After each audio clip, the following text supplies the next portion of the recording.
नमस्कार विद्यार्थी मित्रांनो, आपल्याला आजच्या व्हिडिओमध्ये बघायचं आहे theorem of external division of chord. Okay, आपल्याकडे कॉर्ड AB आणि CD या ज्या आहेत या एक्सटर्नली पॉइंट E मध्ये एकमेकांना इंटरसेक्ट करत आहेत. तर याच्यावरचा आपल्याला थेरम बघायचा आहे. ओके, बघा थेरम काय म्हणते, इच सेकंड कंटेनिंग कॉर्ड AB आणि CD.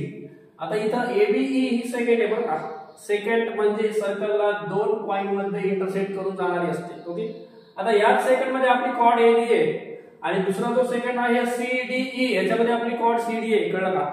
तर या दोन्ही पण कॉर्ड सर्कलच्या बाहेर एकमेकांना इंटरसेक्ट करतात. ओके, बघा थेरम काय म्हणतो, secant containing chord AB and CD of a circle intersect outside the circle in a point E, then AE into EB म्हणजे इथून इथपर्यंत हा AE into EB हा भाग यांचा प्रोडक्ट इज इक्वल टू तसाच प्रोडक्ट या साइडचा EC into ED. Okay, CE into ED. Okay, आता हे आपल्याला प्रूव्ह करायचंय. आपला जो गिवन डाटा आहे काय तो बघा. गिवन डाटा लिहू पहिले आपण. गिवन. ओके, आता दिलेला भाग काय आहे, दिलेला भाग आहे की chord AB and CD intersect externally at a point E. Okay, किंवा सर्कल आपला हा जो पॉइंट आहे O आपण लिहून घ्या, a circle with a centre O. त्याच्यानंतर chord AB and CD intersect externally at point E. Okay, ह्या दोन कॉर्ड एक्सटर्नली पॉइंट E मध्ये एकमेकांना इंटरसेक्ट करतात. आता टू प्रूव्हचा भाग बघा. टू प्रूव्ह आपल्याला प्रूव्ह करायचंय हे वरचं स्टेटमेंट. ओके, काय म्हणतं हे AE into EB is equal to CE into ED. हे आपलं प्रूफ आहे. आता याच्यामध्ये कन्स्ट्रक्शन करायचं आपल्याला जॉईन करायचे AD आणि CB हे दोन आपले कन्स्ट्रक्शन असतील. कंस्ट्रक्शन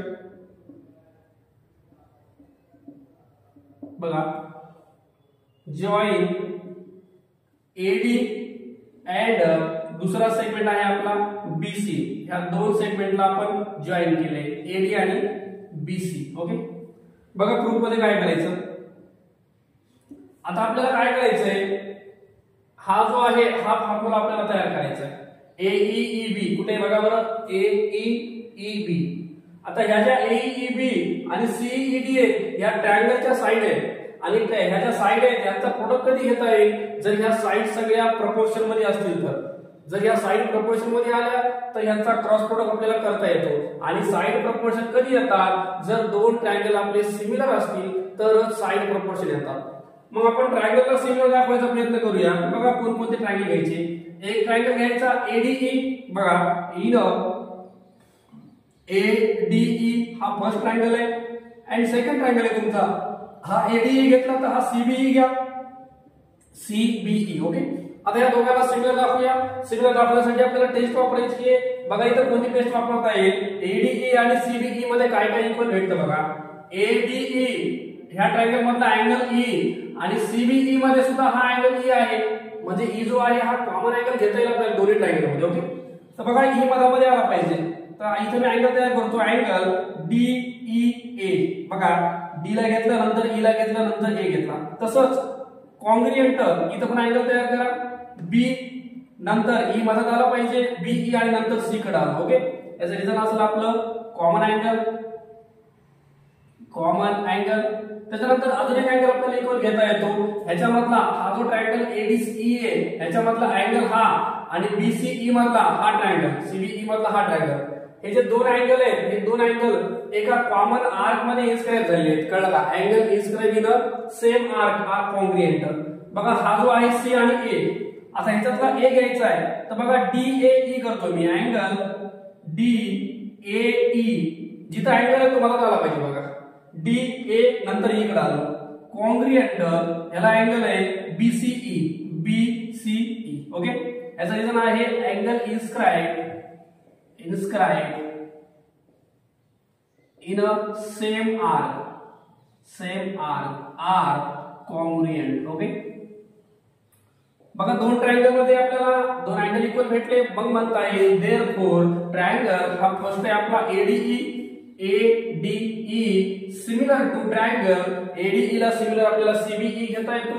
CBE टेस्ट आहे आपली angle similarity test. Okay, triangle congruent झाले.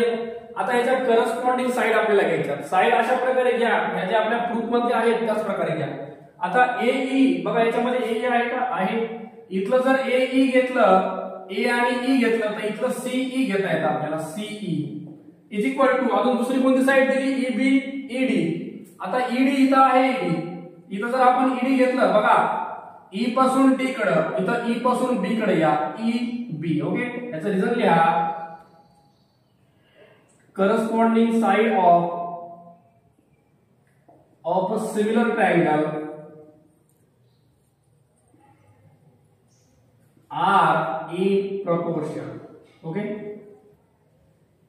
आता बघा ह्या ज्या साइड आहेत का, ह्या साइड आपल्याला ट्रायंगल सिमिलर घेतल्यानंतरच घेता येतील बरं का. आता यांचा क्रॉस प्रोडक्ट करा. AE च्या प्रोडक्ट मध्ये EB येणार आहे. AE into EB is equal to CE into ED. बघा आपला प्रूफ तयार झाला आहे. AE इंटू EB त्याच्यानंतर CE इंटू ED. ओके, अशा प्रकारे हा थेरम आपल्याला सॉल्व्ह करायचा होता. ओके, धन्यवाद.